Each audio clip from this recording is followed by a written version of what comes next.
Hi guys. अभी just मैं अपने एग्ज़ाम सेंटर से वापस आई हूँ। मेरा 2 अगस्त को ना 2 सेप्ट को एग्ज़ाम था एसबीआई पीओ का। तो मैं फटाफट से मैंने क्वेश्चन सारे नोट्स करे जो मेरे दिमाग में है, क्योंकि मैं बाद में भूल जाऊँगी, इसलिए मैं अभी जस्ट वीडियो बनाने बैठ गई। सबसे पहले मैं अपना लेवल बता देती हूँ कि मेरा क्या लेवल है। तो मेरा अभी मैंने अप्रैल से मार्च 20th मार्च से मैंने प्रिपरेशन स्टार्ट करी थी। तो मेरी प्रिपरेशन उतनी हाई लेवल की नहीं थी, तो आई कैन मतलब मैं बोल सकती हूँ कि मैं एवरेज कि मेरी प्रिपरेशन उस हिसाब से थी। तो जो पेपर आया था वो मेरे लिए ईज़ी टू मॉडरेट था। मतलब अगर कोई बहुत अच्छी प्रिपरेशन करके गया होगा तो उसके लिए बहुत ही ईज़ी पेपर वो था। एंड मैं जितना करके गई थी उस हिसाब से मेरे लिए वो मॉडरेट लेवल का पेपर था। मतलब ऐसा था कि अगर मैं थोड़ी और प्रिपरेशन कर लेती या वो सारे क्वेश्चंस पे कर लेती तो शायद मेरे ये क्लियर होने के चांसेस बढ़ जाते। तो सबसे पहले मैं क्वेश्चंस पे डिस्कशन कर लेती हूँ ना। सबसे पहले मैं क्वांट का बताती हूँ। क्वांट एक ऐसा सब्जेक्ट है ना जिस पे मैंने बिल्कुल ही टाइम नहीं दिया है, और एक्चुअली में वो बहुत ही गलत किया मैंने, वो मैं बताती हूँ। तो इसमें जो 3 डीआई आए थे, तो मतलब कि ऑलमोस्ट सारे क्वेश्चंस में ना 3 डीआई पूछ रहा है। एक कैसलेट डीआई पूछ रहा है, एक टेबुलर ग्राफ मिक्स्ड डीआई है, या तो एक, फिर उसके बाद एक या तो पाई चार्ट पूछ लेगा या तो वो पूछ लेगा। तो मेरे में जो था वो कैसलेट डीआई था, वो मैन और वुमेन पे बेस्ड था। तो मुझे कैसलेट डीआई आती है तो मैंने स्किप कर दिया। फिर एक टेबुलर डीआई था, वो भी ईजी लेवल की डीआई थी। मतलब डीआई अच्छे लेवल, मतलब ईजी लेवल की थी, बहुत हार्ड नहीं था कि तुमसे नहीं बन पाएगा। अगर तुमने थोड़ी प्रैक्टिस करी है ना, बहुत ही कम टाइम में तो बना ले जाओगे। तो वो टेबुलर डीआई थी, मैंने वो सॉल्व करी। ग्राफ और एक टेबल डीआई आई थी, ओके। तो वो भी मैंने सॉल्व करी, एंड वो भी बहुत ही मतलब इजी लेवल के डीआई थे। उसके बाद जो था वो 3 क्वाड्रेटिक इक्वेशन पूछा गया था स्पीड मैथ से, और क्वाड्रेटिक इक्वेशन भी बहुत ज़्यादा हार्ड नहीं था, बहुत मतलब इजी लेवल का था। तो वो मैंने सॉल्व कर लिया था। एक प्रोबेबिलिटी के क्वेश्चंस भी आए थे। प्रोबेबिलिटी ऐसे ही सब स्किप कर देते हैं, बट प्रोबेबिलिटी के क्वेश्चन आए थे, एंड उसमें कुछ ऐसा था कि 3 बॉल है, तो रेड, ब्लैक एंड वाइट इस तरीके से है। तो रेड की प्रोबेबिलिटी है 1/5, वाइट की प्रोबेबिलिटी है 1/3। तो उसमें पूछा गया कि ब्लैक और वाइट का डिफरेंस क्या है। तो मैंने तो वैसे उसका आंसर 4 किया है। अगर मेरा आंसर सही है तो कमेंट जरूर कर देना। बाकी मुझे पता नहीं, क्योंकि मैंने प्रोबेबिलिटी नहीं पढ़ी थी। ये मेरा वो जो मैंने कॉलेज में पढ़ाई करी है उसी के नॉलेज के बेस पे मैंने सॉल्व किया था। बाकी उसमें बाकी 12-13 अर्थमेटिक के क्वेश्चंस थे। ओवरऑल क्वांट का जो था वो सही था, एंड मैं जितना अर्थमेटिक के मैंने क्वेश्चंस पढ़े थे मैंने, एक आध दो प्रॉफिट एंड लॉस के और जो भी थे, तो इजी लेवल के ही थे। मतलब अगर मैंने बहुत अच्छी प्रैक्टिस करी होती अर्थमेटिक की तो मैं कर ले जाती, बट मैंने अर्थमेटिक का क्वेश्चन कोई भी टच नहीं किया, क्योंकि बहुत चांस होता है कि मेरा टाइम वेस्ट हो जाता। तो उसमें मैंने डीआई किया। रीजनिंग में जो सबसे पहला मतलब डेजिग्नेशन पजल था, उसमें वेरिएबल नहीं था, 9% का था और इजी कट था, तो मैंने वो सॉल्व कर लिया था, हो गया था सॉल्व। फिर ऑर्डर एंड रैंकिंग के 3 क्वेश्चन थे। मिसलेनियस का ही मैं पहले क्लियर कर देती हूँ। 3 ऑर्डर एंड रैंकिंग का था जो मैंने सॉल्व किया था।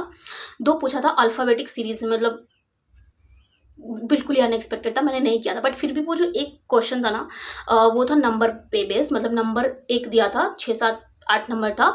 उसमें नहीं होता है कि वो सीक्वेंस वाइज कितना आ रहा है, कितने नंबर आ रहे हैं, तो उस हिसाब से मोर देन 7 था। और बिल्कुल मेरा लास्ट सेकंड पे मैंने वो सॉल्व किया था। तो वो मैं क्वेश्चन या तो मेरा गलत हुआ या तो मेरा वो सेव हुआ नहीं है, तो वो बच जाएगा, क्योंकि आंसर मिल गया था बट मैं कर नहीं पाई थी। और एक मतलब कि अल्फ़ा पे बेस्ड था, मतलब कि अल्फ़ाबेटिकल था, ओके।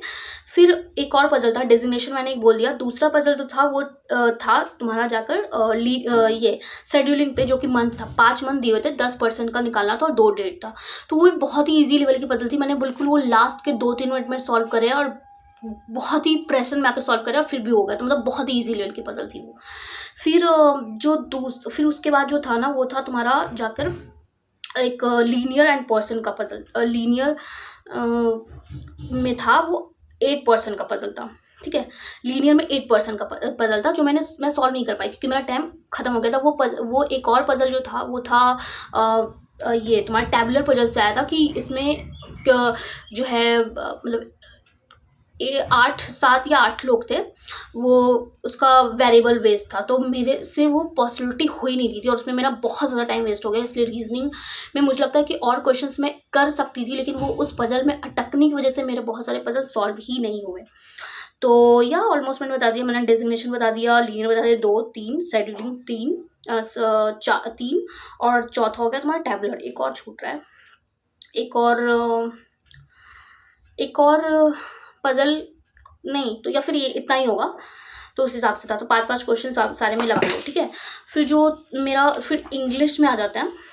इंग्लिश में जो था आरसी तो आना ही है, तो आरसी में 8 से 10 क्वेश्चन थे। आरसी किस लेवल की थी, तो 4 मतलब 3-4 पैराग्राफ मान लो, मतलब उस हिसाब से था। पैराग्राफ वाइज मैं बोल रही हूँ, बट मतलब 3-4 पैराग्राफ के हिसाब से लाइन मान लो, वो एक पैराग्राफ में भी मतलब बहुत बड़ा होगा, ऐसे इस तरीके से था। तो इंग्लिश ना, मुझे सच बताऊँ तो मैंने जितनी प्रैक्टिस करी थी, मतलब आया सब कुछ वैसा ही, लेकिन मुझे पता नहीं क्यों समझ में नहीं आ रहा था, मतलब बहुत जल्दी मैं आइडेंटिफाई नहीं कर पा रही थी, चाहे एरर डिटेक्शन के क्वेश्चन हो। तो मेरे लिए पता नहीं क्यों वो इंग्लिश जो था ना, वो थोड़ा मॉडरेट लेवल का था, मॉडरेट टू डिफिकल्ट लेवल का था मेरे लिए, ईजी तो बिल्कुल नहीं था। रीजनिंग और क्वांट मुझे ईजी लेवल के लगे, ईजी टू मॉडरेट लगे, बट मॉडरेट टू डिफिकल्ट मुझे लगा इंग्लिश का पेपर। तो उसमें आरसी जो था 8 से 10 नंबर का आया था। पैराजम्बल था, 5 क्वेश्चन थे। क्लोज टेस्ट थे, 5 क्वेश्चन क्लोज टेस्ट से था। तुम्हारा वर्ड स्वैप आया था, एरर डिटेक्शन आया था। एरर डिटेक्शन में जैसे कि मल्टी एरर क्वेश्चंस होते हैं, या फिर 2-3 लाइन में एरर होता है जो देखना होता है, जो कि बहुत ज़्यादा लेंदी हो जाता है, तो वैसे क्वेश्चन नहीं थे, मतलब एक ही लाइन वाले थे कि एक लाइन में एरर डिटेक्ट करना है। फिर मैच द फ्लोइंग भी वाले भी क्वेश्चंस थे वहाँ पे। एंड थोड़ा सा अगर बहुत अच्छे के लेवल के किसी ने प्रैक्टिस करी है तो अच्छा खासा मार्क्स ले आता। एंड फिर इडियम फ्रेसेस के भी थे, वर्ड यूजेस के भी थे। एंड अब मैं बता देती हूँ लास्ट में कि एट द एंड मैंने कितने अटेम्प्ट करे हैं। ऐसे तो क्वालिफाई बोलने वाले लायक नहीं है, बट फिर भी मैं शेयर करना चाहती हूँ, क्योंकि मैं पूरा रियली बताती हूँ। तो इंग्लिश में मैंने 23 क्वेश्चन अटेम्प्ट किए, जिसमें मुझे बिल्कुल भी ज़्यादा भरोसा नहीं है, क्योंकि मुझे इंग्लिश बिल्कुल ही पल्ले नहीं पड़ा था। मतलब मैं जो क्वेश्चंस के इंस्ट्रक्शंस होते हैं ना, मैं वो भी 3-3 बार 4-4 बार पढ़ी थी। मुझे इंस्ट्रक्शंस में बहुत ज़्यादा दिक्कत हो रही थी कि वो क्वेश्चन बोलना क्या चाह रहा है ना, तो इंस्ट्रक्शंस जितना मैं पढ़ रही थी, मैं उतना ही ज़्यादा कन्फ्यूज़ हो जा रही थी कि क्या करना क्या है एक्चुअल में। तो इस वजह से हो गया ऐसा। एंड तो या एंड क्वांट में मैंने 14 क्वेश्चन अटेम्प्ट किए। एंड डीआई के ही 2 क्वेश्चन थे, और 3 क्वांटिटी के क्वेश्चन के, और एक प्रोबेबिलिटी के क्वेश्चन मैंने अटेम्प्ट करे थे। होपफुली कि सारे सही हो जाए। एंड रीजनिंग में मैंने 13 क्वेश्चन अटेम्प्ट किए थे। 2-3 मैंने पजल सॉल्व की थी, ऑर्डर एंड हैंगिंग के क्वेश्चन किए थे, 3 क्वेश्चन उधर, और 2-3 मैंने मेरे पजल सॉल्व हो गए थे। तो या ऑलमोस्ट मैंने 13 क्वेश्चन किए थे। एंड ऑफ कोर्स इतने कम क्वेश्चंस में, इतने कम अटेम्प्ट्स में प्रोबेबिलिटी तो नहीं है निकलने की, लेकिन अब आगे की प्लानिंग क्या है। तो ये तो मेरा पहले से चल रहा था रोना कि नहीं हो पाएगा, तो लेकिन अब उस पर नहीं रोना है, अब डिसिप्लिन वे में काम करना है।